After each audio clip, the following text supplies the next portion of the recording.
Hello everyone, welcome to CUET PG under 24/7. This is your special class for all the aspirants जो कि अभी CUET PG English literature की preparation कर रहे हैं।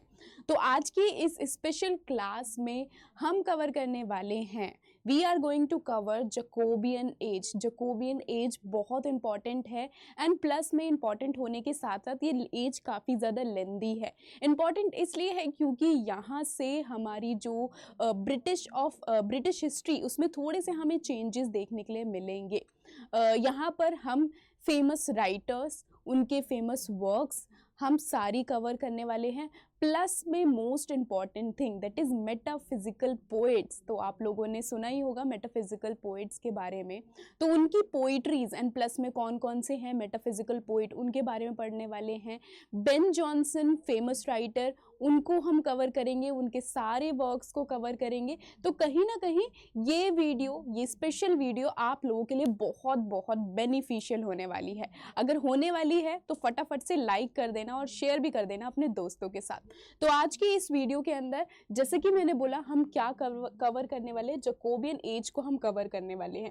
लेकिन उससे पहले मैं बता दूं कि हम क्या क्या चीज़ें हम कवर करेंगे इसके थ्रू इस वीडियो के अंदर। तो देखो, सबसे पहले तो हमें क्या पढ़ना है, सबसे पहले तो हम बैकग्राउंड को जानेंगे।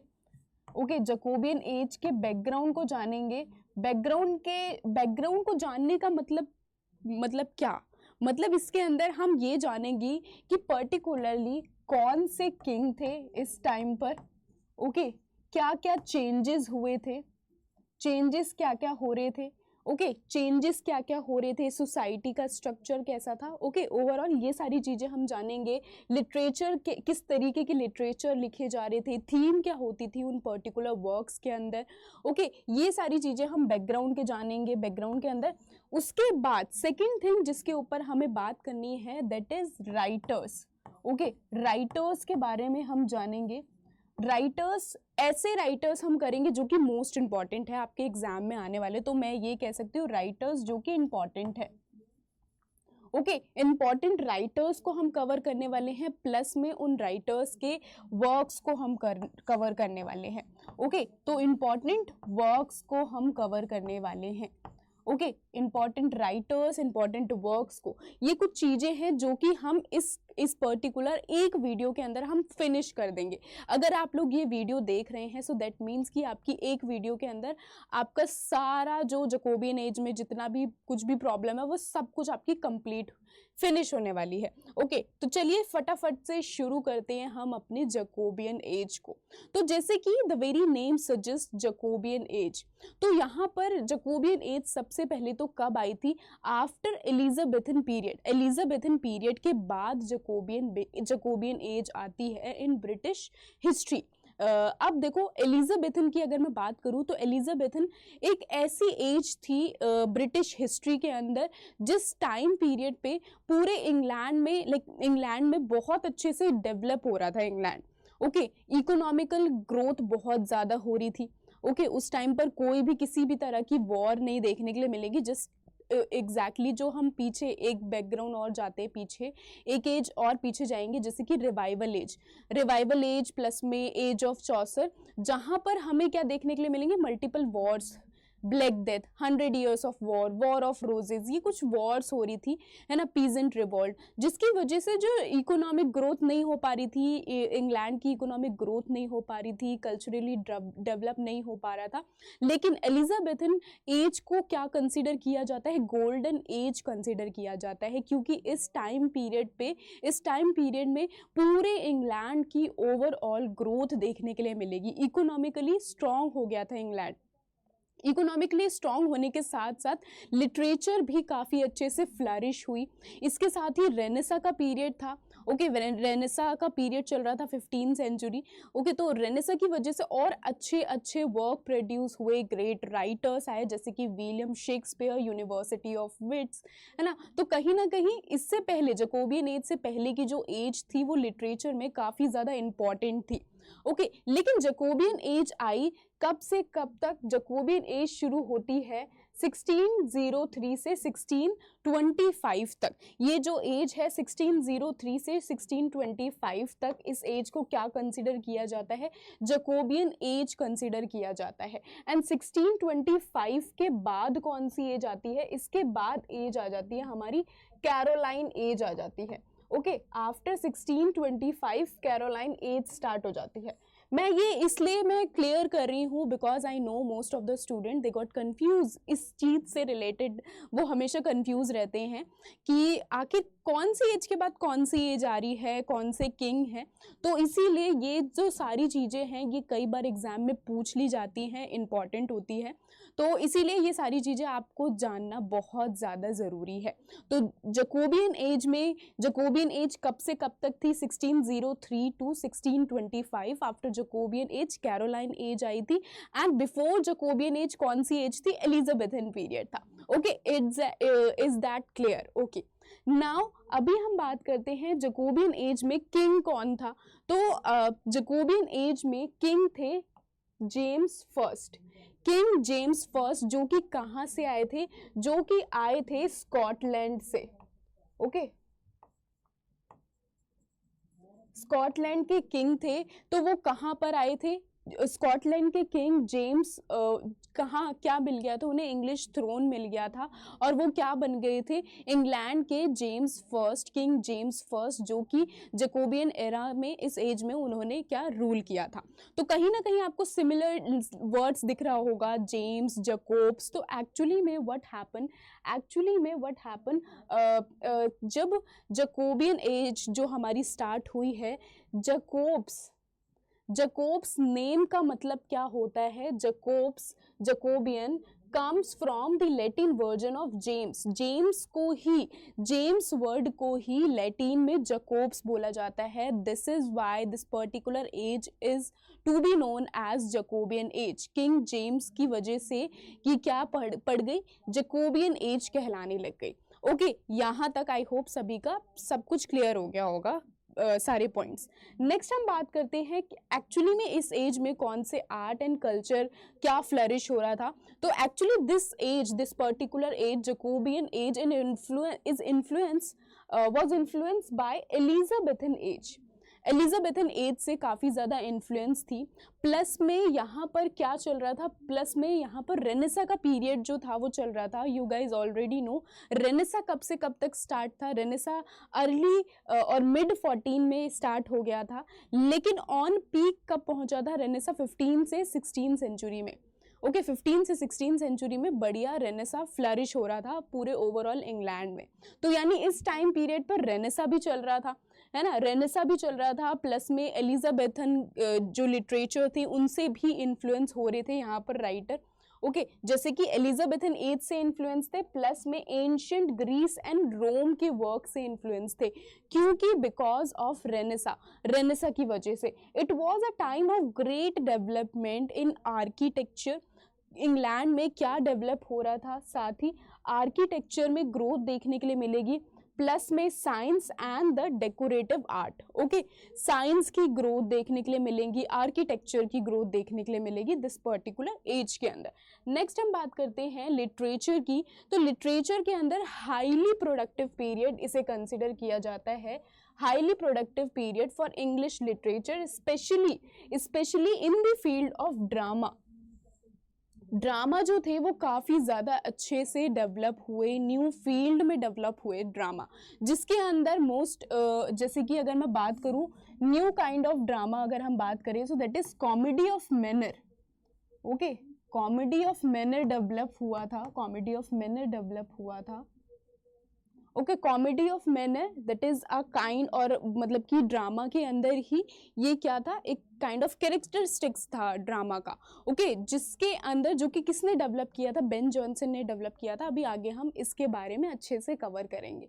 ओके, नेक्स्ट इसके अलावा अगर नोटेबल वर्क्स की बात करूं तो नोटेबल वर्क्स कौन से पब्लिश हुए थे? जैसे कि किंग लेयर हो गया, मैकबेथ हो गया, ओथेलो होगा, शेक्सपियर की ग्रेट ट्रेजेडीज इस टाइम पीरियड में पब्लिश हुई थी। ओके, इसके अलावा बेन जॉनसन के वर्क्स सारे ही वर्क्स बहुत इंपॉर्टेंट है बेन जॉनसन के। तो बेन जॉनसन के वर्क्स पब्लिश हुए थे। बेन जॉनसन के वर्क जैसे कि वॉलपॉन, एल्केमिस्ट, ओके, एपिसीन और द साइलेंट वुमेन। प्लस में बेन जॉनसन ने कुछ मास्क प्रोड्यूस किए थे, कॉमेडी ऑफ ह्यूमर से एसोसिएटेड हैं बेन जॉनसन। तो बेन जॉनसन ने बहुत अच्छे से रोल निभाया था अपना एज अ ड्रामेटिस्ट। इसके अलावा किंग जेम्स ने क्या पब्लिश की थी? किंग जेम्स बाइबल पब्लिश हुई थी इन 1611। This point is very very important. Okay, this is important. King James ने बाइबल पब्लिश की थी। बाइबल कि जिसे क्या बोला जाता है, किंग जेम्स बाइबल कंसिडर किया जाता है। कब पब्लिश हुई थी? 1611 में। तो याद रखना 1611 में किंग जेम्स ने बाइबल पब्लिश की थी। तो डेट इज उसे क्या बोला जाता है? इस बाइबल को फर्स्ट ऑथेंटिक बाइबल भी कंसिडर किया जाता है। फर्स्ट ऑथेंटिक बाइबल कंसिडर किया जाता है। इसके अलावा जॉर्ज चैपमैन ने क्या किया था? जॉर्ज चैपमैन ने होमर के वर्क्स को ट्रांसलेट किया था into English language. This is also very important. Homer के वर्क को इन्होंने ट्रांसलेट किया था, जैसे कि द इलियड, ओडिसिस, ऐसे वर्क्स को इन्होंने इंग्लिश में ट्रांसलेट किया था। ओके, नाउ नेक्स्ट हम बात करते हैं थीम की, कि मतलब बेसिकली जो जकोबियन राइटिंग्स होती थी, ड्रामाज होते थे, उसकी ड्रामा के अंदर मेजर थीम हमें क्या देखने के लिए मिलेगी? जैसे बेन जॉनसन के ड्रामा हो गए, विलियम वर्चुले के ड्रामा हो गए, है ना, प्लस में और अदर राइटर्स हैं, तो वो उनके वर्क्स के अंदर हमें क्या मेजर थीम देखने के लिए मिलेगी? तो जकोबियन ड्रामा जो थे वो इनजस्टिस की बात करते थे। इनजस्टिस, रिलीजियस कॉन्फ्लिक्ट देखने के लिए मिलेगा। Okay, religious conflict because of एक तरफ क्या है, कैथोलिक, एक तरफ ऐसी पार्टी थी, लोग ऐसे थे जो कि कैथोलिक चर्च में बिलीव करते थे, दूसरी तरफ प्रोटेस्टेंट्स थे, है ना। तो दोनों में ही क्या है, वॉर देखने के लिए मिलेगी। तो सोशली जो है, सोशल में क्या है, अनबैलेंस सोसाइटी देखने के लिए मिलेगी, जिसकी वजह से जो बेसिक थीम होती थी, injustice, religious conflict and questioning of the social order के ऊपर क्वेश्चन करते हुए, जिसकी वजह से जो मेजर जो थिंग थी, क्या बहुत ज़्यादा पॉपुलर थी, tragedies and satire were very popular during this age. इस एज के अंदर ट्रेजेडीज और सटायर बहुत पॉपुलरली, और जो मेजर लोग थे, मेजर राइटर्स, यही लिखा करते थे। नेक्स्ट हम बात करते हैं कि कौन कौन से राइटर्स हैं। ओके, जकोबियन एज के अंदर कौन कौन से राइटर्स हैं जिन्होंने अपनी राइटिंग्स लिखी थी, एंड फेमस राइटर हैं ये। ओके, सबसे पहले आ जाते हैं बेन जॉनसन। बहुत इंपॉर्टेंट राइटर हैं, इनके सारे ही वर्क्स इंपॉर्टेंट हैं। ओके, तो मैं लिख देती हूँ, बेन जॉनसन इंपॉर्टेंट है। ओके, सारी वर्क्स इनके इंपॉर्टेंट हैं। Then we have John Webster, ये इनके 2 वर्क हैं, दोनों इंपॉर्टेंट है। जॉन मास्टन, जो कि बेन जॉनसन के ही कंटेम्पररी थे, एंड प्लस में इनकी वॉर भी हुई थी, वॉर ऑफ थिएटर्स, जो कि अभी हम आगे डिस्कस करेंगे। जॉर्ज चैपमैन इंपॉर्टेंट है बिकॉज इन्होंने क्या किया था, होमर के वर्क को ट्रांसलेट किया था। ओके, होमर के ट्रांसलेटर थे। इसके अलावा नेक्स्ट कौन इंपॉर्टेंट, थॉमस मिडल्टन, फ्रांसिस बियोमार्ट, ये थोड़े माइनर राइटर्स हैं। जॉन फ्लेचरे, फिलिप मास्टन, सिलिक, ये थोड़े से माइनर राइटर हैं, लेकिन कुछ राइटर जो कि इंपॉर्टेंट है, जैसे Ben Jonson, John Webster and John Marston. Okay, तो ये तीनों बहुत इंपॉर्टेंट राइटर्स हैं। इसके अलावा अनदर मेटाफिजिकल पोइट्स के बारे में अगर हम बात करें, और कौन से पोइट्स थे, राइटर और ड्रामेटिस्ट तो हमने पढ़ लिए कि ये हमारे ड्रामेटिस्ट थे। पोइट्स की बात करें कि कौन पोइट्स थे, सबसे पहले आ जाते हैं जॉन डन इंपॉर्टेंट है, इनकी सारी ही पोइट्री ओके इंपॉर्टेंट है। John Donne, George Herbert, Andrew Marvell important है। Okay, Andrew Marvell. देन उसके बाद Abraham Cowley, Richard Crashaw and Henry Vaughan, ये सारे के सारे क्या हैं, मेटाफिजिकल पोएट्स हैं। मेटाफिजिकल पोएट्स ऐसे पोएट्स थे जो कि डिफरेंट काइंड ऑफ अपने वर्क्स के अंदर, अपने पोइट्रीज के अंदर डिफरेंट काइंड ऑफ थीम होती थी, और प्लस में बहुत ही अलग से कंपैरिजन करते थे ये।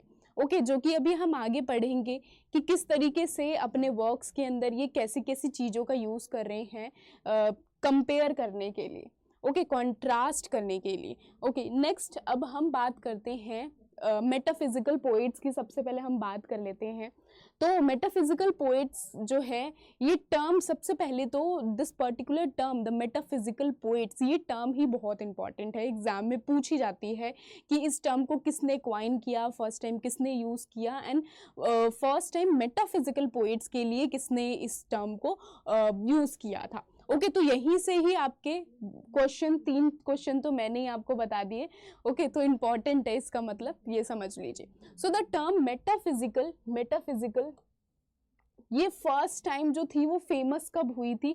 फर्स्ट टाइम 18th सेंचुरी में। मेटाफिजिकल पोइट्स, अब देखो ये तो जकोबियन एज से 16th सेंचुरी में ही इन्होंने अपना वर्क लिखा था, 16th सेंचुरी में ही ये अपने लाइक पोइट्रीज वगैरह लिख दी थी, लेकिन एक्चुअली में इनके जो पोइट्रीज थी वो फेमस कब हुई थी? इनकी पोइट्रीज फेमस हुई थी 18th सेंचुरी में जाके। 18th सेंचुरी में जब सैमुअल जॉनसन ने इनको क्या दिया? सैमुअल जॉनसन ने इन पोइट्स को नाम दिया मेटाफिजिकल पोइट, तब उस टाइम पर इन पोइट्स को क्या मिला था? फेम मिला था। ओके तो the term metaphysical was used to describe their works, इनके वर्क्स को डिस्क्राइब करने के लिए यूज किया गया था by the 18th century critic Samuel Johnson ने यूज किया था। ओके किसने यूज किया था? सैमुअल जॉनसन ने। This was a derogatory term as Johnson attack. ठीक है, अब लोगों को लगता है कि जॉनसन ने, आपको यही लगता होगा कि जॉनसन ने इन पोएट्स को प्रेज करने के लिए, इनकी तारीफ करने के लिए इन्हें बोला है that these are the metaphysical poets, लेकिन एक्चुअली में ये दिस इज इनकरेक्ट। जॉनसन ने, सैमुअल जॉनसन ने इन पोएट्स को एक्चुअली में अटैक करते हुए, इनके ऊपर अटैक करते हुए इन्हें क्या बोला था? मेटाफिजिकल पोएट्स, क्योंकि इनके दिल में क्या है? इनका दिल जो है वो पत्थर का है, हार्ट इनका पत्थर का है, इनकी कोई फीलिंग नहीं है, कोई इमोशन नहीं है, कोई इमेजिनेशन नहीं है, जिसकी वजह से ये पोएट्स क्या है? मेटाफिजिकल पोएट है। ओके तो यहाँ पर उनकी, बेन जॉनसन ने देखो क्या बोला था? The these poet lack of feeling their learning and surprising range of images and comparison. Okay जिस तरीके से वो चीज़ों को कंपेयर कर रहे हैं, इमेजिन कर रहे हैं, एंड प्लस में उनके अंदर कोई भी फीलिंग्स नहीं है, जिसकी वजह से बेसिकली जॉनसन ने इन पोइट्स को क्रिटिक करने के लिए इनको टारगेट किया गया था, लेकिन एक्चुअली में हुआ क्या? ये फेमस हो गए उल्टा। ओके फेमस हो गए ये पोइट्स और ज़्यादा। Okay next the term metaphysical, this is very very important, this is important क्योंकि एग्जाम में अगर क्वेश्चन पूछा जाता है कि the term metaphysical is coined by, तो मोस्ट ऑफ द स्टूडेंट यहीं पर ही मिस्टेक कर देते हैं, वो आंसर दे देते हैं कि सैमुअल जॉनसन ने मेटाफिजिकल इस टर्म को क्वाइन किया है, लेकिन this is very, actually this is wrong. Samuel Johnson ने इस टर्म को क्वाइन नहीं किया है, सैमुअल जॉनसन ने इस टर्म को यूज किया है। ओके सैमुअल जॉनसन ने यूज किया है इन पोइट्स को क्रिटिक करने के लिए। Okay First time this term is coined by William Drummond. William Drummond ने इस टर्म को क्वाइन किया था। याद कर लो, ये नाम बहुत बहुत इंपॉर्टेंट है, ऑलरेडी आपके एग्जाम में पूछा जा चुका है। विलियम ड्रमंड ने इस टर्म को क्वाइन किया था और first time this term is used by John Dryden. John Dryden ने फर्स्ट टाइम इस टर्म को यूज किया था for the very first time. लेकिन after century of neglect and disdain this poet have made a considerable impact on British history during the 18th century, जब Samuel Johnson ने actually में इन्हें बोला that this is metaphysical poets. Now अभी हम बात करते हैं इन मेटाफिजिकल पोइट्स की वर्क्स के बारे में हम बात करते हैं। ओके कौन कौन से वर्क्स हैं, प्लस में लेट्स सी कि कैसे इन्होंने अपने वर्क्स के अंदर कंपैरिजन का यूज़ किया है। बहुत इंटरेस्टिंग वर्क्स हैं। सबसे पहले तो जॉन डन की बात करते हैं। तो जॉन डन, इनका फर्स्ट वर्क है to his mistress going to bed. To his mistress going to bed. तो यहाँ पर John Donne, this is a particular elegy elegy, you know what is elegy, जब कोई मर जाता है, okay, this is a kind of dead song. जब किसी कोई मर जाता है तो उसके लिए एक सॉन्ग सॉरोफुल सैडनेस से सॉन्ग लिखा जाता है, दैट इज एलिजी। तो this is elegy present unique paradox, यहाँ पर यूनिक पैराडॉक्स और कंसीट कंपेरिजन प्रेजेंट किया जाता है, because here John Donne compares women's body, women की बॉडी को कंपेयर करें to American colony, American colony से कंपेयर कर रहे हैं एक वुमेन की बॉडी को। जस्ट लाइक जॉन डन यहाँ पर क्या कहते हैं, John Donne compares a women's body to a colony, कहाँ की, अमेरिका की कॉलोनी।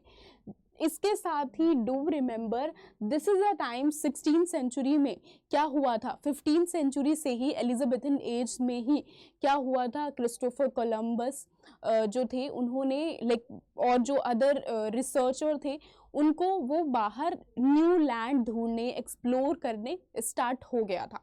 ओके, बेसिकली जो ब्रिटिशर्स थे वो न्यू लैंड को और जो न्यू वर्ल्ड था उसको एक्सप्लोर करना स्टार्ट कर दिया था ब्रिटिशर्स ने, और यहाँ तक आते आते उन्होंने न्यू लैंड्स फाइंड आउट भी कर ली थी, न्यू लैंड फाइंड आउट भी कर ली थी। तो दिस इज इम्पॉर्टेंट, आपको पता होना चाहिए कि 16th सेंचुरी में एक्चुअली में ब्रिटिशर्स जो थे, ब्रिटिशर्स डेवलप तो हो ही रहे थे, ग्रोथ उनकी कंट्री की ग्रोथ तो हो ही रही थी, लेकिन साथ साथ उन्होंने एक्सप्लोरेशन भी स्टार्ट कर दी थी। दिस इज वाई यहाँ पर वुमेन की बॉडी को किससे कंपेयर किया गया, अमेरिकन कॉलोनी से कंपेयर किया गया है, American colony that needs to be explore.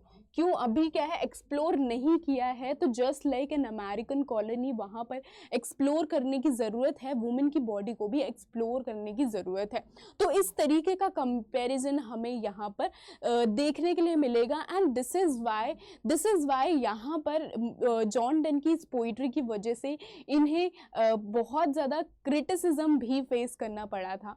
Okay, the speaker does not only wants to sleep with her, जो स्पीकर है जो बोल रहा है यहाँ पर, speaker does not want only to sleep with the women, women के साथ ओनली स्लीप नहीं, सोना नहीं चाहता, बल्कि actually he want to possess and dominate her.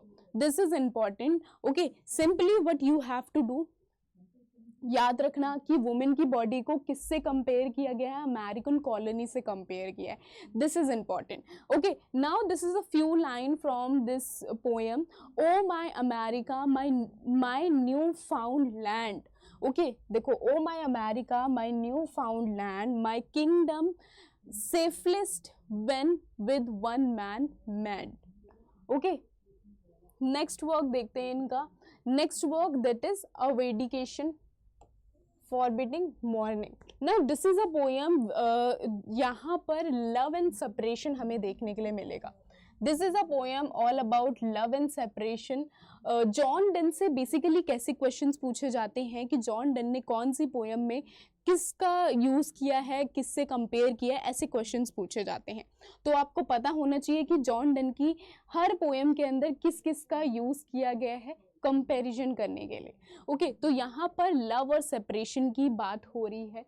Okay, basic theme हमें क्या देखने के लिए मिलेगी कि जो लव है, जो उनका लव है, लव को क्या शो किया गया है, लव को यहाँ पर एक परफेक्ट शो किया गया है, love which is immortal, love को इमॉर्टल और प्योर शो किया गया है। नाउ सी व्हाट हैपन, देखो, it is a poem about love and separation where the speaker convinces the beloved to part separate without tears। जहाँ पर speaker अपने beloved को कन्विंस करता है that separate but without tears, बिना रोए हमें क्या है, अलग होना पड़ेगा, because our love is immortal and pure।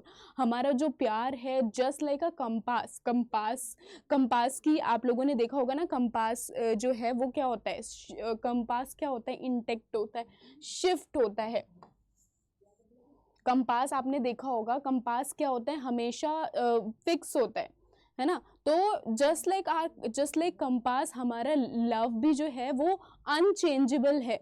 वो क्या है, अनचेंजेबल है, हमेशा क्या रहेगा, हमेशा सेम रहेगा, आर लव रिमेन सेम। तो इसीलिए अगर हम अलग भी हो रहे हैं लेकिन रोने की कोई भी ज़रूरत नहीं है। ओके, तो या दिस इज समथिंग जो कि जॉन डन ने यहाँ पर लिखा है। ओके तो या किससे कंपेयर किया है, कंपास की बात की गई है।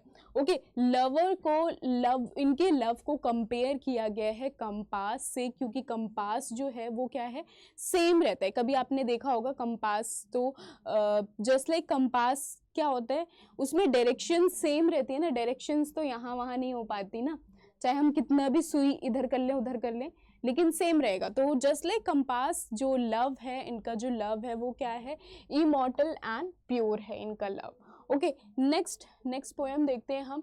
Next poem, this is very interesting poem, the fee. Now तो यहाँ पर क्या है basically, you can't imagine, but यहाँ पर बात की गई है फी को क्या बोला गया है, फी को इन्होंने बोला है that flea is our marriage bed और marriage temple.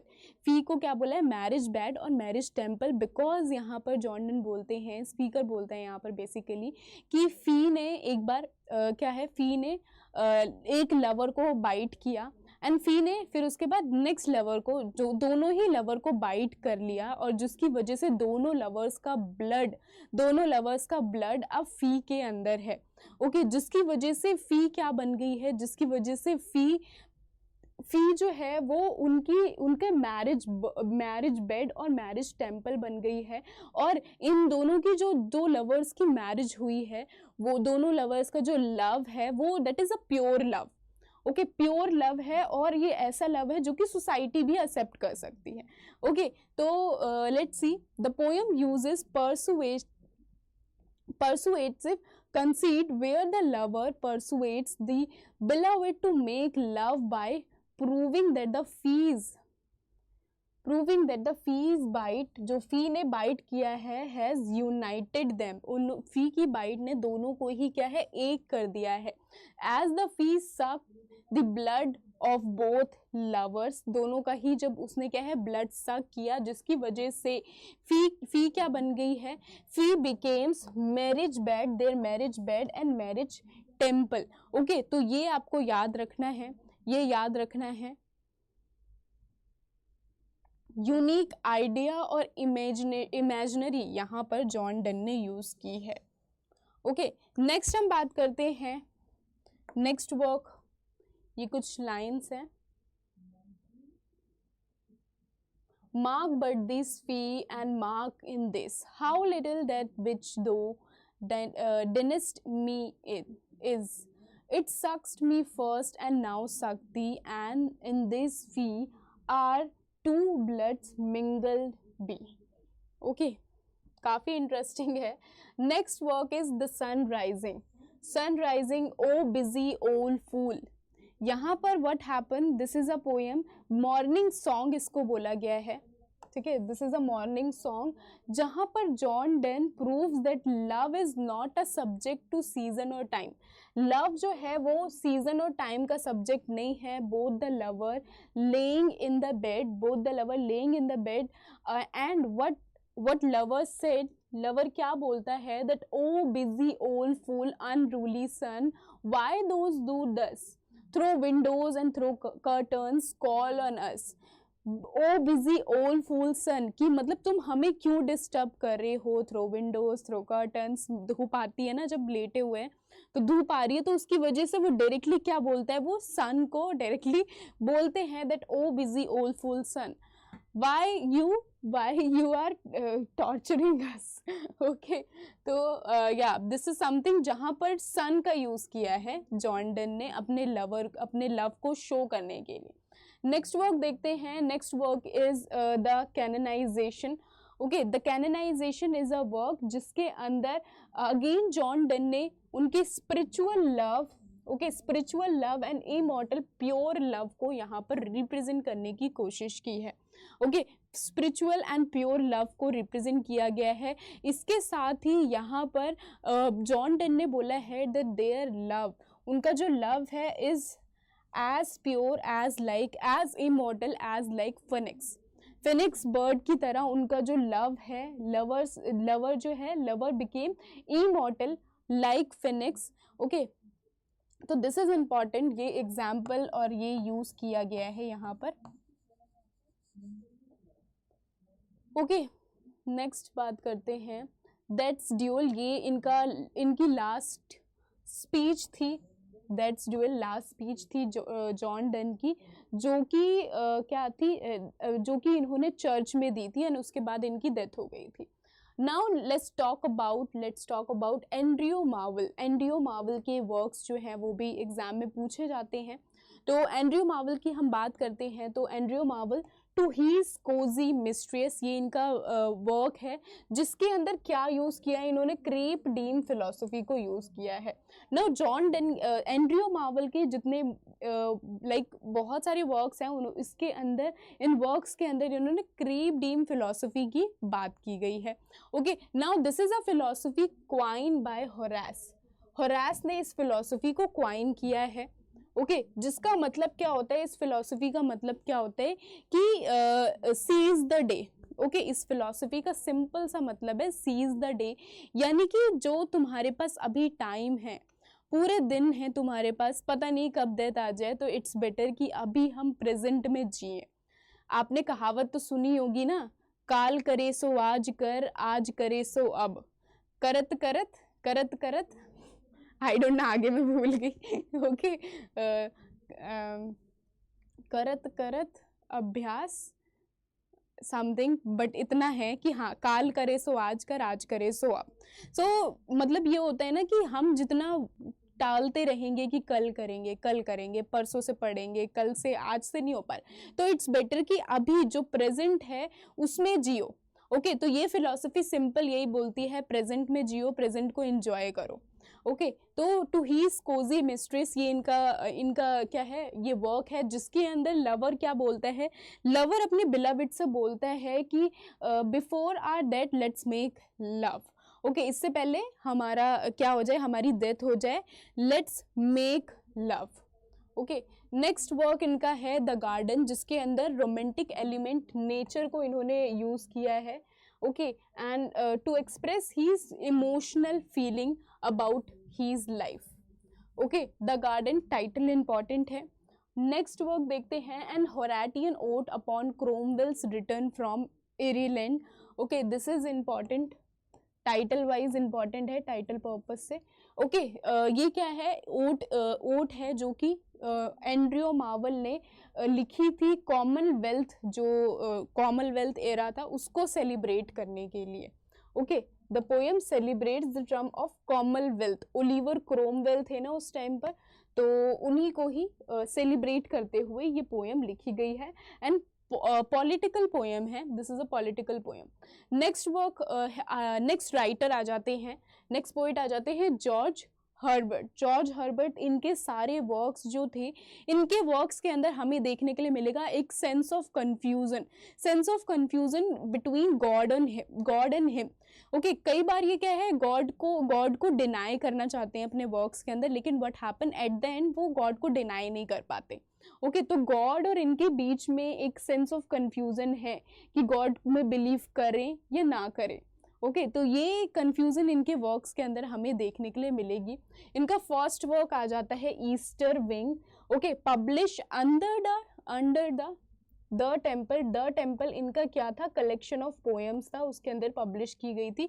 The temple, the particular poem is an example of emblem poetry, और ये क्या है, एक religious meditation that focuses on the atonement of Jesus Christ. Religious poem है ये।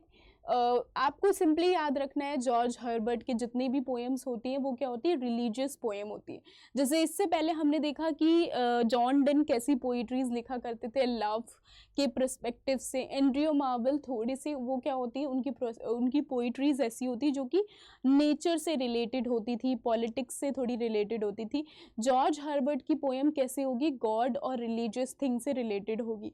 Okay, next इनका work आ जाता है the collar. The poem opens with an outrage shout of defence in which the poet refuses to submit to God's will. Okay, starting में क्या होता है, the poet refuses to submit to God's will। जैसे कि मैंने बोला, इनके work के अंदर गॉड जो है वो एक इम्पॉर्टेंट फ्रेज है, तो स्टार्टिंग में रिफ्यूज कर देता है पोएट, किस लिए, refuse to submit to god's will, but at the end humble acceptance देखने के लिए मिलेगी इनके वर्क के अंदर. Okay, and this is a few quotation from the poem. Although poem इनके जो works हैं वो only title purpose से important है. ओके, देख लेना आप फिर. नेक्स्ट आ जाते हैं हेनरी वेगम. तो जस्ट लाइक जॉर्ज हर्बर्ट, वहाँ पर हमें क्या देखने के लिए मिले, एक सेंस ऑफ कंफ्यूजन किसके बीच में, गॉड के बीच में और उनके बीच में. लेकिन यहाँ पर हेनरी वेगम के वर्क अपोजिट होते थे, जस्ट अपोजिट होते थे उनसे. ओके, ये क्या थे, being a romantic spirit he present a world of innocent, mysticism and vision of the countryside against Herbert. Okay, whose poetry, Herbert की जो पोइट्री है वो किसको रिप्रेजेंट करती है, स्ट्रगल को, नेगोशिएशन किसके बीच में, गॉड और उनके बीच में नेगोशिएशन को रिप्रेजेंट करती है. ओके, इनका फर्स्ट वर्क आ जाता है द रिट्रीट, जिसके अंदर व्हाट हैपन, ये क्या बात कर रहे हैं इसके अंदर, इस पर्टिकुलर वर्क के अंदर इन्होंने चाइल्डहुड और जो इनोसेंस है, ठीक है, जो स्पीकर है वो अपने पास्ट में जाना चाहता है, अपने चाइल्डहुड को, अपने जो इनोसेंस फेस को दोबारा जीना चाहता है. तो this particular poem the retreat, जिसके अंदर चाइल्डहुड और जो इनोसेंट है वो basic central of the theme है इस वर्क की. ओके, नेक्स्ट वर्क देखते हैं. Next work Richard Crashaw next poet है. तो his poet is religious poetry ये लिखा करते थे. इसके अलावा ये उनके दो पोइट्री कलेक्शन है, steps to the temple and Carmen Deo Nostro, wishes to he supposes mistress. ये तीनों इनके वर्क्स हैं. एंड या नेक्स्ट हम बात करते हैं, अब ड्रामेटिस्ट की बात करते हैं हम. ओके, ड्रामा की हम बात करते हैं, कौन से ड्रामा आए. ओके, ड्रामास की हम बात करते हैं, एक सेकेंड.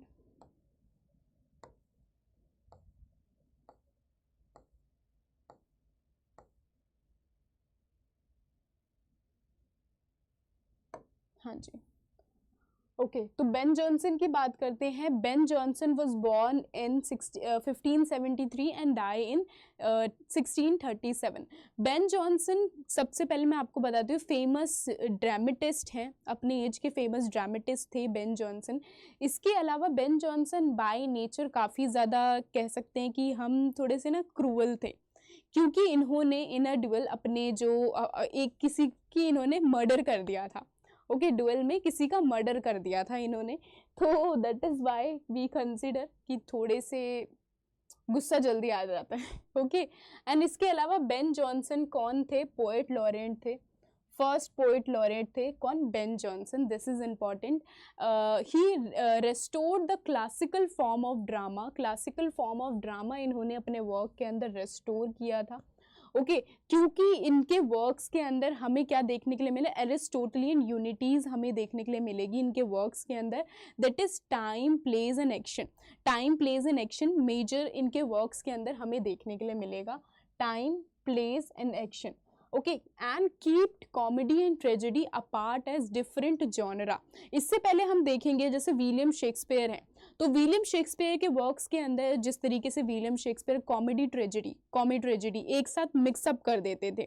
ओके, तो एलिजाबेथन में राइटर्स कॉमेडी और ट्रेजेडी को एक साथ मिक्स करके वर्क्स लिखा करते थे.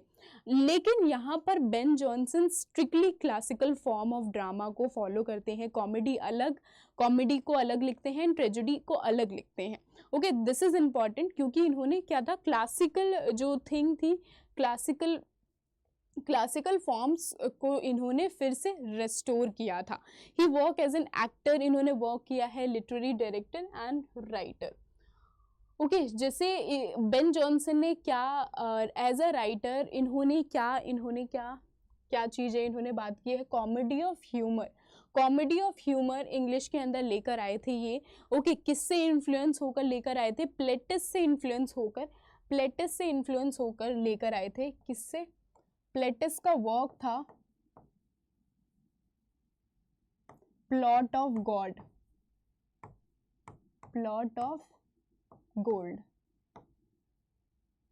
प्लॉट ऑफ गोल्ड, इस वर्क से इन्फ्लुएंस हुए थे बेन जॉनसन।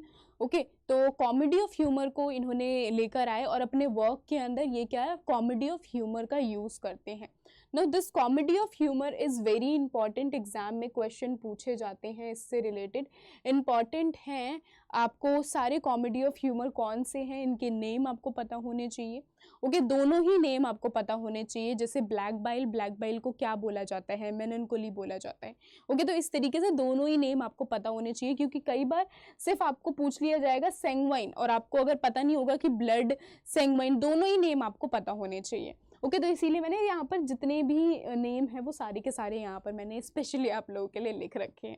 ओके, इसके अलावा कॉमेडी ऑफ ह्यूमर की बात करें तो बेन जॉनसन कहते हैं कॉमेडी ऑफ ह्यूमर हमारी बॉडी में ऐसे मेजर फ्यूल्स होते हैं, ऐसे मेजर फ्यूल्स होते हैं जो कि जिनके अनबैलेंस होने की वजह से, अगर एक ज़्यादा है एक कम है, अनबैलेंस होने की वजह से एक ह्यूमर अराइज होता है, ह्यूमर अराइज होता है, and that is comedy of humour, उसको कॉमेडी ऑफ ह्यूमर कहते हैं। ओके, सबसे पहले हम बात करते हैं, सबसे पहले कॉमेडी ऑफ ह्यूमर इन्होंने बोला है कॉलरिक। कॉलरिक का अदर नेम क्या है, येलो बाइल। कॉलरिक यानी कि जिसके अंदर ये ह्यूमर ज़्यादा होगा, जिसके अंदर ये ह्यूमर ज़्यादा होगा तो उसको क्या, गुस्सा बहुत ज़्यादा आएगा। क्या आएगा, गुस्सा बहुत ज़्यादा आएगा। जस्ट लाइक हमारे स्कूल की अगर मैं बात करूँ तो हमारे स्कूल में एक टीचर थी, तो उनको इतना ज़्यादा गुस्सा आ जाता था कि अगर हमारी वो पीटी टीचर थी, तो पीटी प्लस में योगा पढ़ाती थी।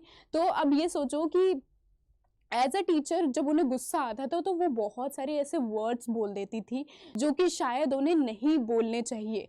ठीक है, अगर कोई उनके पास जाता था कि अरे मैम मेरे पेट में दर्द हो रहा है या मेरे पैर में दर्द हो रहा है, तो वो डायरेक्टली गुस्से में बोलती थी, हाँ अपने बॉयफ्रेंड से मिलकर आई होगी ना।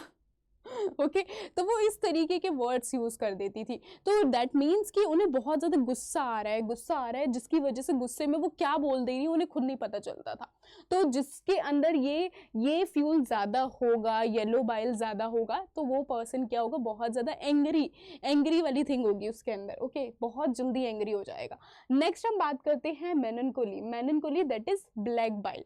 आप लोगों ने देखा होगा कि हमारे स्कूल के अंदर, पर्सनली मेरे स्कूल में तो थे, हमारे इस क्लास के अंदर एक ऐसी स्टूडेंट थी जो कि चाहे कुछ भी हो जाए, ठीक है, अगर कोई हम कुछ अलग कर रहे हैं, न्यू एक्टिविटी कर रहे हैं, परफॉर्म हो रहा है, प्ले है, फंक्शन है, कुछ भी है, लेकिन हमेशा उसके एक्सप्रेशन ऐसे रहते थे, सिंपल, कुछ भी नहीं, ना हंसना, और अगर हंसते भी थे तो ऐसे बस। सो दिस इज मेलनकोली, मतलब कि ऐसे पर्सन चाहे कुछ भी हो जाए वो हमेशा उनको उदास ही रहना है। ओके, आंधी आए तूफान आए लेकिन हमेशा उन्हें ऐसे ही रहना है, उदास से बन के, हाँ ठीक है कर लूँगी, ओके मैम हो जाएगा। ओके, तो ऐसे पर्सन्स जिनके अंदर थोड़ी सी एनर्जी लो होती है, हमेशा वो सैड रहें, सॉरो सा फील करें, लो सा फील करें, वो पर्सन कौन होते हैं, मेलनकोली ब्लैक बाइल। ओके, उनके अंदर क्या होता है, मेलनकोली ज़्यादा हो जाता है, सैडनेस होती है। नेक्स्ट हम बात करते हैं, नेक्स्ट आ जाते हैं ब्लड। ब्लड जिसका अदर नेम क्या है, सैंग्वाइन। ओके, कई बार क्वेश्चन सैंग्वाइन से पूछ लिया जाता है। ब्लड, सैंग्वाइन, ऐसे पर्सन जो कि काफ़ी ज़्यादा ऑप्टिमिस्टिक्स होते हैं। ओके, वो क्या हो जाते हैं, हमारे ब्लड कहलाते हैं। फोर्थ हम बात करते हैं फेलम, फिलोसफिकल एंड पैसिव, ऐसे पर्सन जो कि हर चीज़ को फिलोसफिकल सोचे।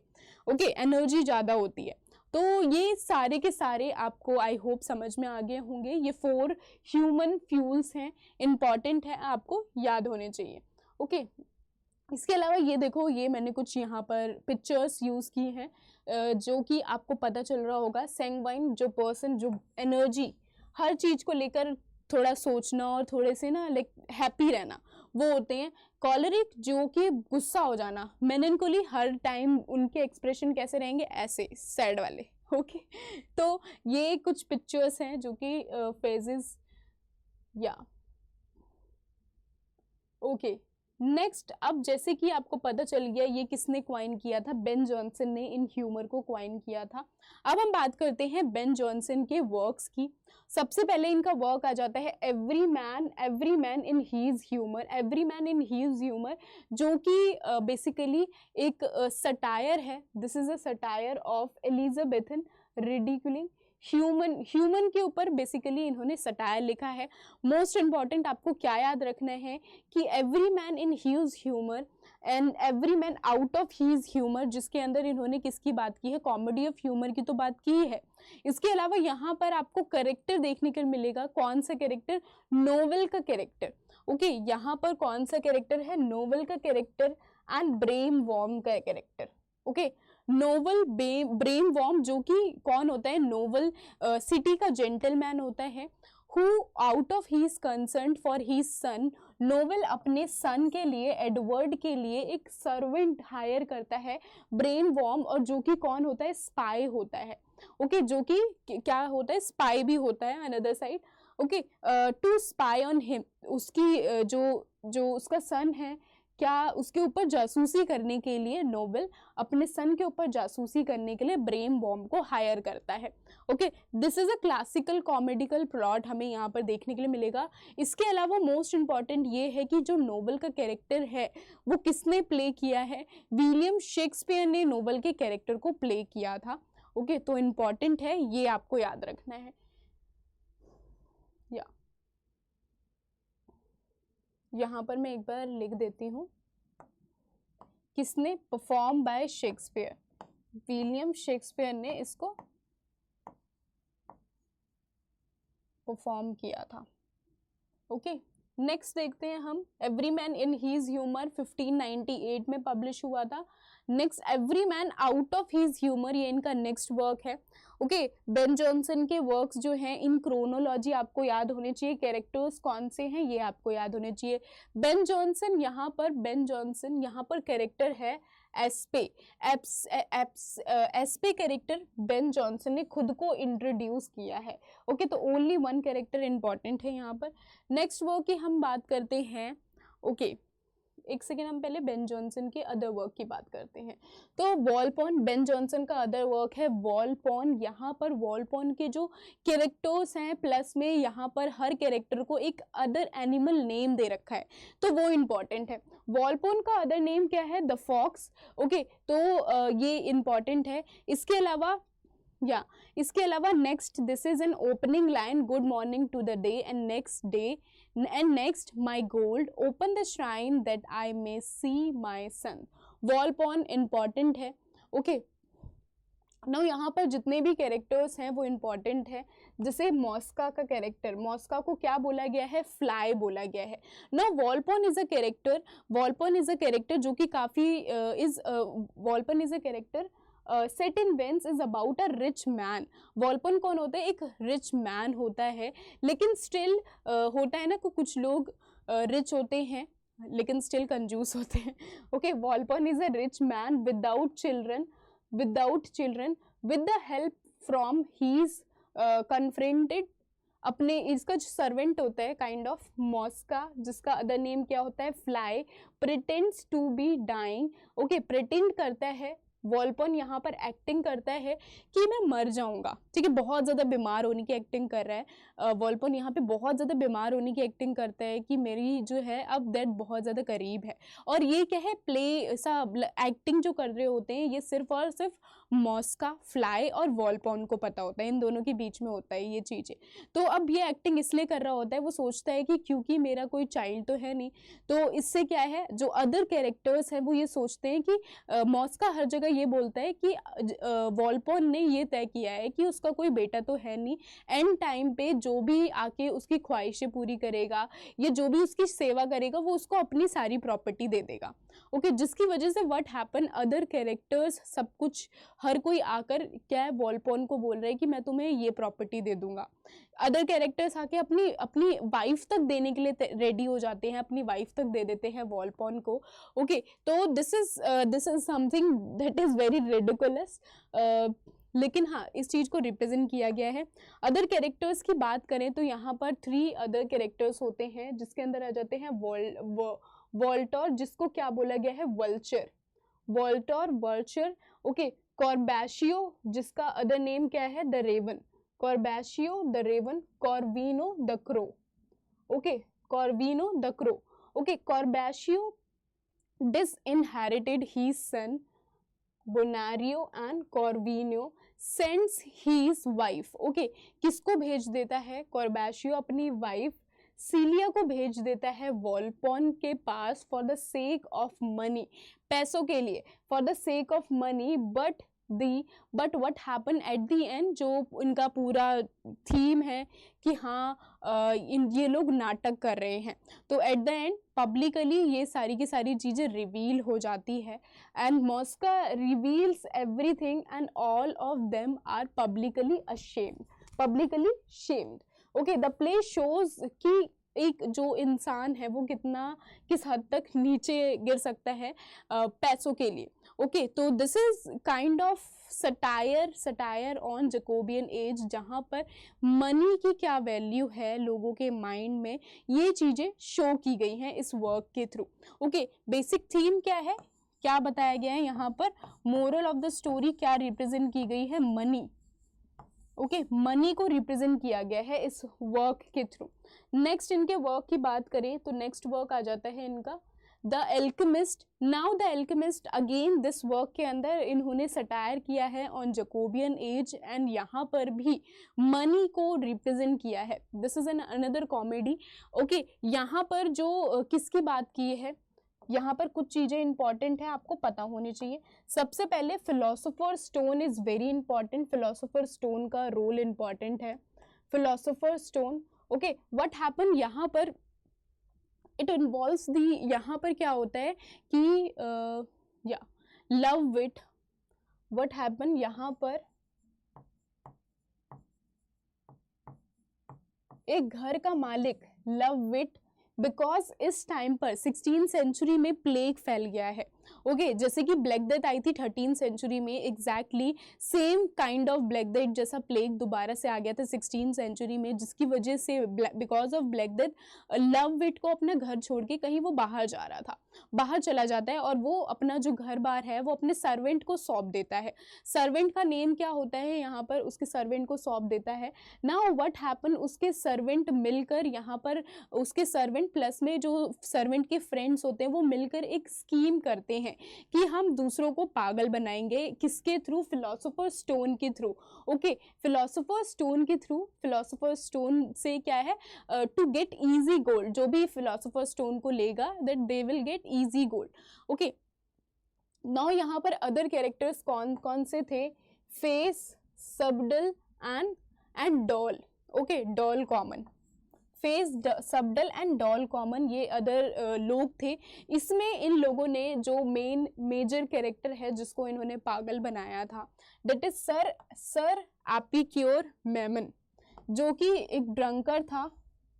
ओके, ड्रंकर था और तो ड्रंकर से इन्होंने क्या है, पैसे लेने के लिए इन्होंने ड्रंकर को ये पागल बनाया था। तो कैरेक्टर्स के नेम इंपॉर्टेंट है, आपको याद रखना है कैरेक्टर्स के नेम कौन कौन से हैं। फिलोसोफर स्टोन की बात की गई है, Face, Subtle and Doll Common. And इसके अलावा किसको इन लोगों ने पागल बनाया था या किससे इन्होंने पैसे स्क्वीज करने के लिए ये किया था, that is sir epicure Memon. Okay, और स्टार्टिंग कैसे होती है, बिकॉज ऑफ प्लेग लव विट अपना घर छोड़ के जा रहा होता है। ओके, नेक्स्ट वर्क की हम बात करते हैं। Next work that is Epicoene the silent women. Epicoene the silent women, यहाँ पर क्या होता है, principal character Morose. Okay, Morose, principal character Morose होता है।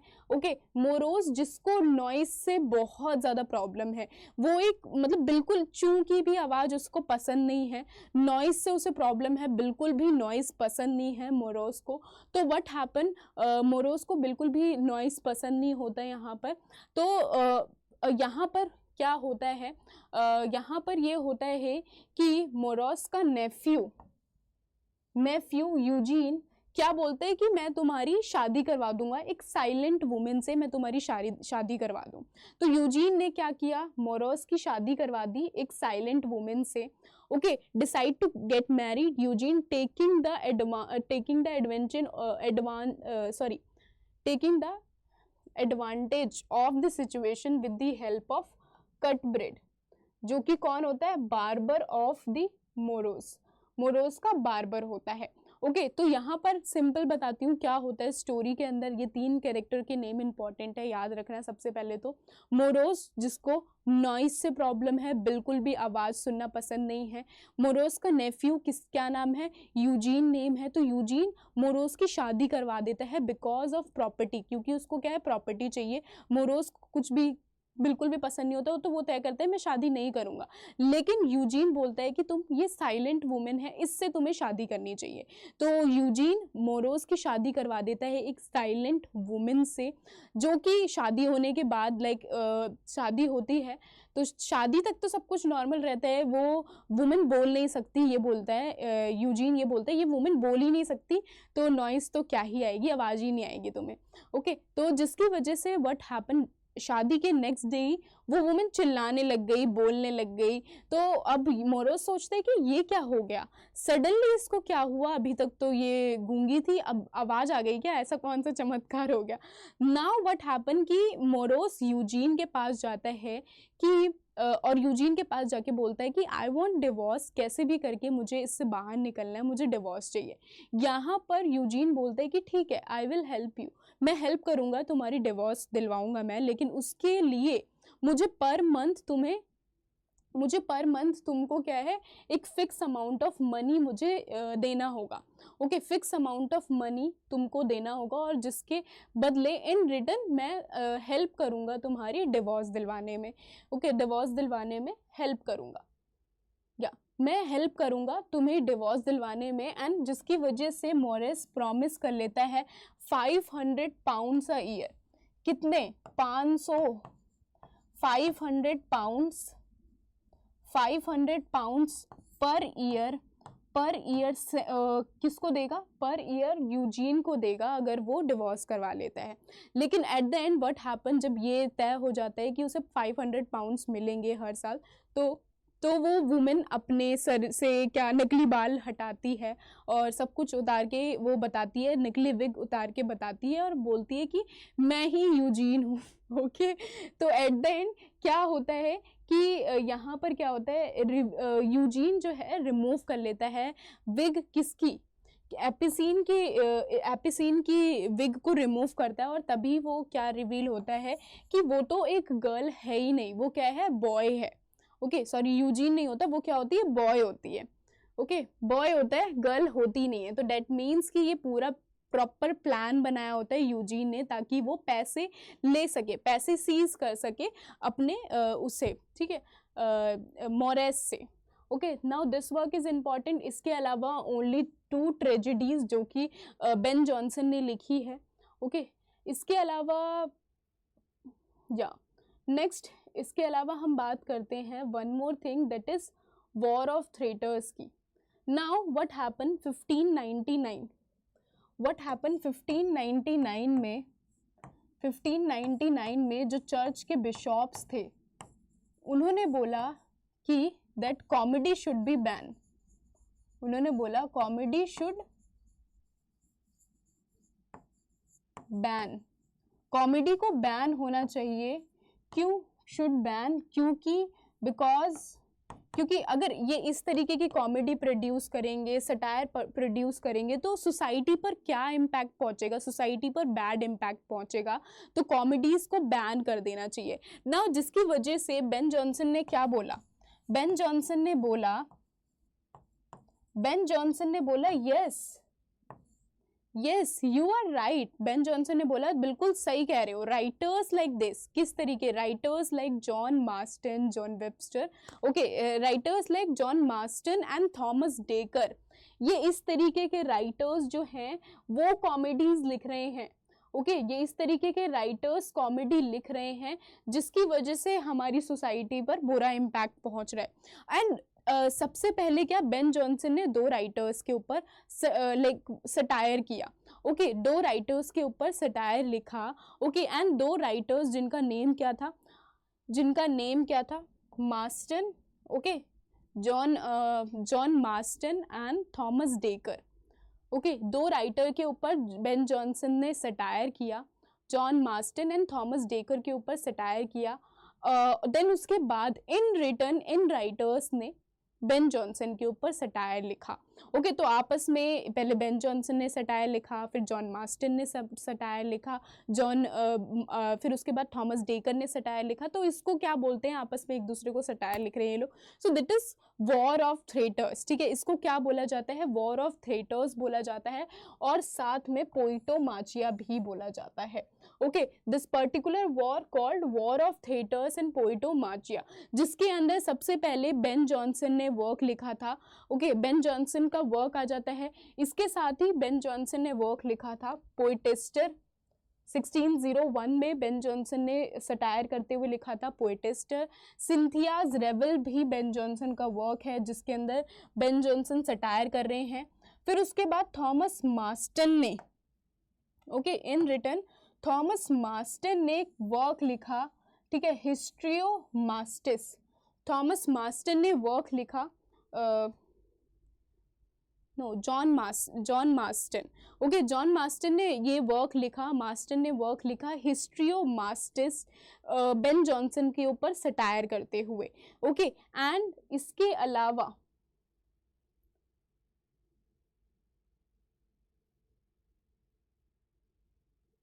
जॉन मास्टन ने सबसे पहले वर्क लिखा था, जॉन मास्टन का वर्क आ जाता है हिस्ट्रियो मास्टिस। एक सेकेंड,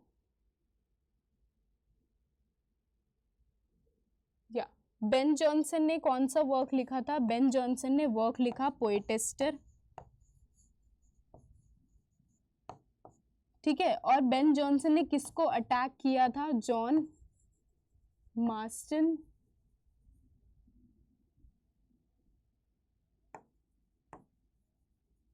और थॉमस डेकर।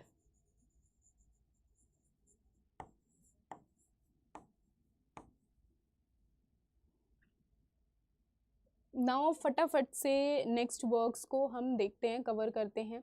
सबसे पहले आ जाते हैं जॉन मास्टन। तो जॉन मास्टन की बात करें तो इनका सबसे पहला वर्क आ जाता है the mall content. The mall content को क्या कंसिडर किया जाता है, फाइनेस्ट प्ले, जो कि इन्होंने डेडिकेट किया था, बेन जॉनसन को डेडिकेट किया था। Okay, the mall content Ben Jonson को डेडिकेट करते हुए इन्होंने लिखा था। नेक्स्ट वर्क आ जाता है ईस्ट वाट हो, 1605 में इसको पब्लिश किया गया था। नाउ दिस पर्टिकुलर वर्क, ये work Ben Jonson, Marston and Thomas Dekker, इन तीनों ने मिलकर लिखा था जब आफ्टर दी फाइट, जब ये वॉर ऑफ थिएटर्स इस वर्क के बाद एंड हो गई थी 1605 में। ओके, वॉर ऑफ थिएटर्स की एंडिंग हो गई थी, पैचअप किया था जब इन्होंने, तो ये वाला वर्क लिखा था ईस्ट वाट हो, तीनों ने मिलकर लिखा था ये वर्क। ओके, इसके अलावा नेक्स्ट हम बात करते हैं थॉमस डेकर की। तो थॉमस डेकर का सबसे पहला वर्क आ जाता है old fortunate. Okay, title purpose से इंपॉर्टेंट है इनके वर्क, ओल्ड फॉर्चुनेट इनका वर्क आ जाता है। नेक्स्ट वर्क आता है द शू मेकर्स हॉलीडे, जिसके अंडर लंदन के शू मेकर को, लंदन के शू मेकर की को क्या है, लंदन के शू मेकर की रोमांटिक राइज हुआ था। Okay, romantic story of London shoe maker, और कह सकते हैं हम romantic rise of London shoe maker. Okay, London के शू मेकर की यहाँ पर बात की गई है। Next the honest whore, this is important. Okay, honest whore, जिसके अंदर व्हाट हैपन, थॉमस डेकर ने लिखा है, divided into 2 part. Now it is the story of a prostitute, Bellafront की स्टोरी है, जहां पर what happen, Bellafront marriage कर लेती है, one of her seducer marriage कर लेती है, लेकिन व्हाट हैपन आफ्टर मैरिज, जो उसका हस्बैंड होता है वो उसको बोलता है कि मनी के लिए तुम्हें अपने जो प्रोस्टिट्यूशन वाला जो तुम्हारा वर्क है उसको कंटिन्यू करना होगा, बिकॉज ऑफ मनी मुझे पैसा चाहिए, तो तुम अपने प्रोस्टिट्यूशन कंटिन्यू करो। और तभी यहाँ पर जो है, यहाँ पर उसकी वो अपने फादर, जो बेला फोर्ट का फादर होता है, वो उसकी हेल्प करता है सिचुएशन से बाहर आने में। ओके, तो यहाँ पर बेला फोर्ट का फादर ड्यूटा एक्स मशीना है इस प्ले के अंदर। ओके, नाउ ड्यूटा एक्स मशीना, this is a term again किसने क्वाइन की है, इस टर्म को भी क्वाइन किया है होरास ने। ओके, होरास ने इस टर्म को क्वाइन किया है। दिस टर्म मीन्स कि जब सडनली सब कुछ खराब चल रहा हो प्ले में, और सडन एक ऐसा पर्सन आए जो कि गॉड लाइक क्रिएचर, और वो आके सब कुछ ठीक कर दे। ओके, दैट इज ड्यूटा एक्स मशीना। ओके, यहाँ पर उनके फादर की प्रेजेंस क्या है, ड्यूटा एक्स मशीना है। ओके ओके सो या इसके अलावा अदर राइटर्स की हम बात करें तो जैसे कि या John Webster, John Webster important है। जॉन वेबस्टर का वर्क है the white devil, the white devil इनका वर्क है। This work, this particular work title purpose से इंपॉर्टेंट है एंड यहाँ पर जो डेविल होती है किसको बोला गया है, हीरोइन विक्टोरिया को बोला गया है, हीरोइन विक्टोरिया को बोला गया the white devil. Okay next work इनका the duchess of Malfi, this is important, duchess of Malfi important है, the white devil title purpose से इंपॉर्टेंट है। What happen, duchess of Malfi जिसके ब्रदर्स होते हैं, ब्रदर्स का name is important, Ferdinand and cardinal, दो ब्रदर्स होते हैं। डचेस ऑफ माल्फी के दो ब्रदर्स होते हैं। What happen, duchess of Malfi के हस्बैंड की डेथ हो जाती है जिसकी वजह से डचेस ऑफ माल्फी को डचेस ऑफ माल्फी रीमैरिज करने के लिए, ताकि वो कोई रीमैरी ना कर ले, तो उसके ब्रदर्स उसके ऊपर स्पाई करते हैं। ओके नज़र रखने के लिए एक पर्सन को हायर करते हैं, दैट पर्सन नेम इज बसोला, बसोलो को हायर करते हैं कि वो नज़र रखेगा कि डचेस ऑफ माल्फी किसी से शादी ना कर ले, किसी से अफेयर ना करे, लेकिन secretly duchess of Malfi secretly pregnant हो जाती हैं एंड जब वो उसकी प्रेगनेंसी को फाइंड आउट करते हैं कि हाँ दैट शी इज़ प्रेग्नेंट और डचेस ऑफ माल्फी को बच्चे भी हो जाते हैं। ओके ना उसके बाद क्या करते हैं, वो अपनी सिस्टर को मार देते हैं after torturing her. And last words क्या होते हैं डचेस ऑफ माल्फी के, लास्ट वर्ड्स होते हैं that I am duchess of Malfi still, last word होते हैं डचेस ऑफ माल्फी के that I am still duchess of Malfi, चाहे तुम मार भी लो लेकिन still I am duchess of Malfi. Okay now this is a quotation, I know that had 10,000 several doors for men to take their exist and this found। कहते हैं ना अगर मौत आनी है तो आएगी ही, क्योंकि मौत के क्या होते हैं, हजारों, मौत के हजारों दरवाजे होते, कहीं से भी आकर मौत तुम्हें लेकर जा सकती है। ओके तो ये चीज़ है। इसके अलावा नेक्स्ट राइटर की अगर हम बात करें, इंपॉर्टेंट राइटर, तो या यहाँ पर आ जाते हैं हमारे, तो देखो ड्रामास तो प्रोड्यूस हो रहे थे लेकिन यहाँ पर ड्रामास में क्या होता है, ड्रामास ट्रेजिडीज जो थी वो मेड्स ट्रेजिडी, मेड्स ट्रेजिडी काफ़ी ज़्यादा पॉपुलर हो गई थी जिसके अंदर वुमेन को क्या है अनदर साइड ऑफ वुमेन यहाँ पर रिप्रेजेंट किया जाए, वुमेन को लस्ट, ग्रीडी, ओके इस अनदर साइड ऑफ नेचर से रिप्रेजेंट किया जाए। ओके जिसकी वजह से जो कॉमेडीज थी वो डिफरेंट काइंड ऑफ ड्रामाज यहाँ पर प्रोड्यूस हो रहे थे एंड ये ड्रामास कौन प्रोड्यूस कर रहा था, फ्रांसिस डियोमार, जॉन फ्लेचर, जिसके अंदर आ जाती है मेड्स ट्रेजेडी, मेड्स ट्रेजेडी जिसके अंदर a woman who betrays her husband, अपने हस्बैंड को बिट्रे कर देती है।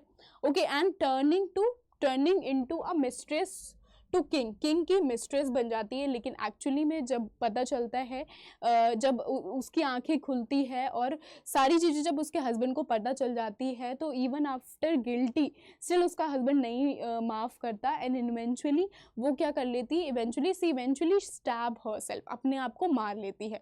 इसके अलावा नेक्स्ट है Philaster, a king no king, a knight of burning pestle. ये क्या है, this is a meta drama.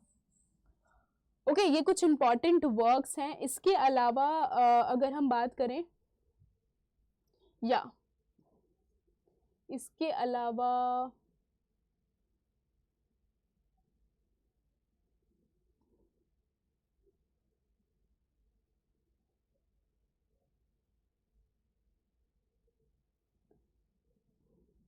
Dramas, जैसे मैंने बोला कि डिफरेंट काइंड ऑफ ड्रामा यहाँ पर प्रोड्यूस हो रहे थे जिसके अंदर जैसे कि अभी हमने देखा कि maid's tragedy, okay maid's tragedy, duchess of Malfi जिसके अंदर वुमेन के साथ क्या, वुमेन को क्या सीक्रेटली मैरी कर रही है वुमेन किसी और से, तो मतलब बेसिकली ऐसे ड्रामा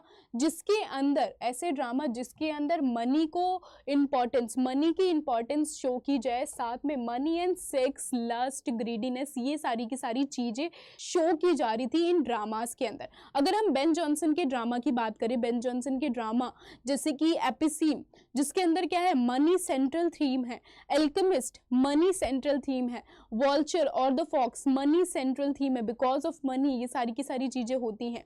ओके, तो हम ये देखेंगे कि अभी जो जकोबियन एज के जितने भी ड्रामा हैं इनकी सेंट्रल थीम एक सोशल इनजस्टिस ये सब तो है ही। ओके, करप्शन को रिप्रेजेंट कर रहे हैं, रियलिटी सोशल रियलिटी को रिप्रेजेंट कर रहे हैं, लेकिन यहाँ पर जो सोसाइटी है वो कैसी हो गई है, ऐसी सोसाइटी हो गई जहाँ पर मनी की ज़्यादा इंपॉर्टेंस है, ह्यूमन से ज़्यादा मनी इंपॉर्टेंट है, मनी को ज़्यादा प्रायोरिटी दी जा रही है। मनी, लस्ट, ग्रीडीनेस, ये सारी की सारी बेसिक थीम हमें यहाँ पर इन वर्क्स के अंदर देखने के लिए मिलेगी, जिसकी वजह से इन वर्क्स को क्या कंसिडर किया जाता है, सिटी कॉमेडीज कंसिडर किया जाता है। ओके, इन कॉमेडीज को क्या बोला जाता है, सिटी कॉमेडीज कंसिडर किया जाता है। आई होप कि आई होप आपको ये वीडियो पसंद आई होगी, एंड आई होप अब आपका जो जकोबियन एज कंफ्यूजन थी वो सारी की सारी मैंने क्लियर कर दी होगी। सारे के सारे इंपॉर्टेंट राइटर्स, इंपॉर्टेंट वर्क्स हमने इस एक वीडियो के अंदर फिनिश किए हैं। इसके अलावा भी पढ़ने के लिए बहुत कुछ है। ओके, पढ़ने के लिए बहुत कुछ है, बहुत सारे राइटर्स हैं, लेकिन स्टिल हम उनको कवर नहीं कर सकते। ओके, तो अगर इफ़ यू वांट कि आपको इन डिटेल ये सारी की सारी चीज़ें कवर करनी है, पढ़नी है, तो what you can do, you can enroll in our chronicle batch. आप एनरोल कर सकते हैं क्रॉनिकल बैच में। Okay, okay, let me tell you clearly. Chronicle batch में जिसके अंदर what you have to do, chronicle batch के अंदर आप एनरोल कर सकते हैं। You can use my coupon code. Okay, coupon code use कर सकते हैं आप SM30 to get extra discount. Extra discount के लिए आप इस कूपन कोड को यूज़ कर सकते हैं। एंड स्टिल अगर आपकी कोई भी क्वायरी है रिलेटेड टू एनीथिंग, तो आप मुझे मेल सेंड कर सकते हैं sudha.maurya@ada247.com। This is my mail ID। यहाँ पर आप मेल सेंड कर सकते हैं अगर आपको कोई भी क्वायरी है related to anything. Okay, and I hope कि आपको ये एक video, one shot kind of video आपके लिए काफ़ी ज़्यादा इन्फॉर्मेटिव रही होगी और आपको बहुत कुछ सीखने के लिए मिला होगा इस वीडियो के through. And that's it for this video, that's it for this class. मिलते हैं ऐसी और इंटरेस्टिंग वीडियोज़ में, लेकिन उसके लिए what you have to do, आपको कमेंट करके बताना है कि आपको नेक्स्ट किस एज पर आपको टॉपिक चाहिए, कि किस एज के बारे में हम डिस्क्राइब करें और उनके राइटर्स को हम पढ़ें। एंड दैट्स इट, मिलते हैं फर्दर वीडियोज़ में। Bye bye.